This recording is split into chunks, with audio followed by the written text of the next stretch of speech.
White house 410 kilometre. وہ 1 April سن 1815 کو برانڈنبرگ میں پیدا ہوا۔ جاگیردار گھرانے سے تعلق تھا، جسم مضبوط اور ذہن توانا تھا۔ تعلیم مکمل ہوئی تو سول سروسز جوائن کر لی، لیکن جلد ہی عدالتی نظام کی خرابیوں نے مستعفی ہونے پر مجبور کر دیا۔ سیاست میں آیا۔ سن 1845 میں صوبائی اسمبلی کا رکن بنا۔ وہاں سے پروشیا کی پارلیمنٹ میں پہنچا۔ بادشاہ کا قرب حاصل ہوا۔ پروشیا کا نمائندہ بن کر فرینکفرٹ گیا، وہاں سے فرانس میں سفیر بنا، اور پھر بادشاہ نے پیرس سے بلا کر پروشیا کا چانسلر بنا دیا۔ اس کا نام بسمارک تھا۔ بسمارک ایک باکمال شخص تھا۔ وہ سن 1862 سے 1871 تک پروشیا چانسلر رہا۔ ان 8 برسوں میں اس نے دنیا کو حکومت کاری کے 92 نسخے دیے۔ اس نے اپنی ذہانت، قابلیت اور انتظامی صلاحیتوں سے دنیا کا نقشہ بدل دیا۔ وہ یورپ کا پہلا شخص تھا جس نے باقاعدہ فوجی اصلاحات کیں، جس کا کہنا تھا ایک مضبوط وزارت خارجہ کے بغیر کوئی ملک دشمن پر فتح حاصل نہیں کر سکتا، جس نے دشمن کے بے یار و مددگار بنانے کی پالیسی دی، جس کا فلسفہ تھا دشمن پر حملے سے پہلے اس کے دوستوں کو اس سے برگشتہ کر دو، تم کامیاب ہو جاؤ گے۔ بسمارک نے 8 برسوں میں زرا روس کو دوست بنایا، ڈنمارک سے جنگ لڑی، آسٹریا کو شکست دی اور فرانس پر قبضہ کیا۔ بسمارک کی ان عسکری اور سفارتی کوششوں سے 26 جرمن ریاستیں متحد ہوئیں اور دنیا کے نقشے پر جرمنی کے نام سے ایک نئی ریاست وجود میں آئی۔ 16 اپریل 1871 کو نیا دستور نافذ ہوا اور بسمارک جرمنی کا پہلا چانسلر منتخب ہوا۔ وہ 20 مارچ 1890 تک تقریباً 20 برس جرمنی کا چانسلر رہا۔ ان 20 برسوں میں بسمارک نے کمال کر دیا۔ اس نے جرمن امپیریل فوج کی بنیاد رکھی، ریلوے لائنیں بچھائیں، ڈاک اور تار کے محکمے بنائے، بینکاری کا نظام وضع کیا، کیتھولک چرچ سے تعلقات بہتر بنائے، جرمنی سے سوشلسٹوں کو اڑا دیا، اتوار کی چھٹی کو لازم بنایا، مزدوروں کے اوقات کار طے کیے اور بیمہ پالیسی کو ضروری قرار دیا۔ وہ واقعی صاحب کمال تھا۔ قیصر ولیم اول نے اس کے بارے میں کیا خوب کہا تھا، بسمارک واحد شخص ہے جو مداریوں کی طرح بیک وقت 5 گیندوں سے کھیل سکتا ہے اور ان میں سے کم از کم 2 ہوا میں ہوتی ہیں۔ یہ بسمارک جرمنی کو تیزی سے برطانیہ جتنی مضبوط اور فعال ریاست بناتا چلا جا رہا تھا، لیکن 19 مارچ سن 1888 کو بادشاہ قیصر ولیم اول کا انتقال ہو گیا۔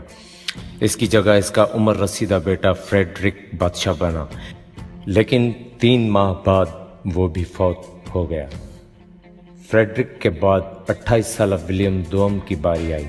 ولیم دوم ایک مطلون مزاج، جلد باز نوجوان تھا۔ اسے دنیا فتح کرنے کا جنون تھا۔ وہ کہتا تھا جس طاقت کو استعمال نہ کیا جائے وہ طاقت نہیں ہوتی۔ بسمارک کو بادشاہ کے خیالات سے اختلاف تھا۔ اس کا خیال تھا طاقت نمائش کے لیے ہوتی ہے، استعمال کے لیے نہیں۔ یہ اختلاف آہستہ آہستہ انتظامی جنگ کی شکل اختیار کر گیا۔ جنگ میں شدت آئی تو بسمارک نے 20 مارچ سن 1890 کو استعفیٰ دے دیا۔ وہ اپنی جاگیر پر چلا گیا، جہاں وہ 30 جولائی 1898 عیسوی کو 83 سال کی عمر میں انتقال کر گیا۔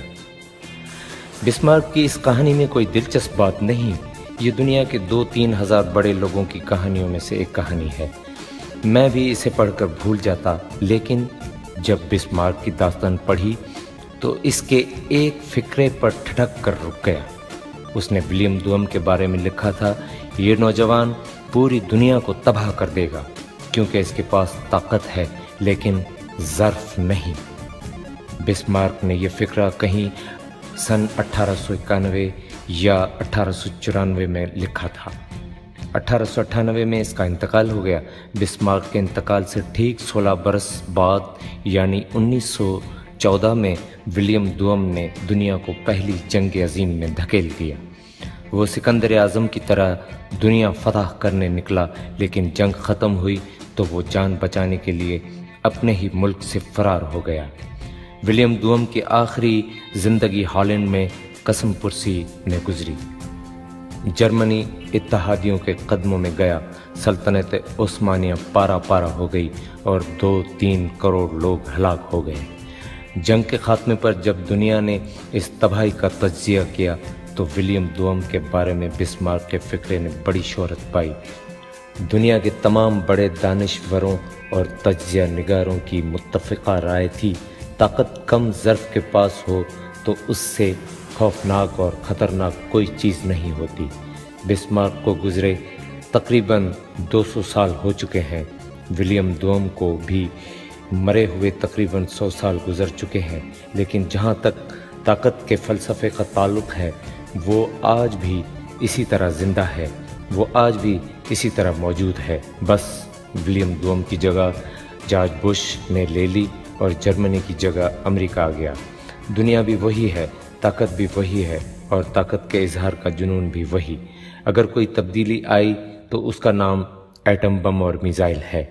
ولیم کے عہد میں 20,000 ایٹم بم اور 2 لاکھ میزائل نہیں تھے، ورنہ آج دنیا چند بدبودار جوہڑوں، تھوڑے سے غاروں اور چند ٹن کچلی مسلی جلی ہڈیوں کا نام ہوتا، اور جب مورخ تحقیق کے لیے نکلتے تو انہیں ایک سنگ میل ملتا جس پر لکھا ہوتا وائٹ ہاؤس 410 کلومیٹر۔ وہ وہاں پہنچتے تو وہاں بھی کالی جلی مٹی اور تا حد نظر گہرے گڑھوں کے سوا کچھ نہ ہوتا کہ طاقت ولیم کے پاس ہو یا ٹرمپ کے ہاتھ میں، اس کا انجام خودکشی ہوتا ہے۔ بسمارک ہی نے کہا تھا، آگ سے کھیلنے والے لوگ جل کر مرا کرتے ہیں اور پانی سے لڑنے والے ڈوب کر۔ صاحبو، ٹرمپ کی شکل میں دوسرا ولیم پیدا ہو چکا ہے۔ اللہ اس دنیا پر رحم فرمائے۔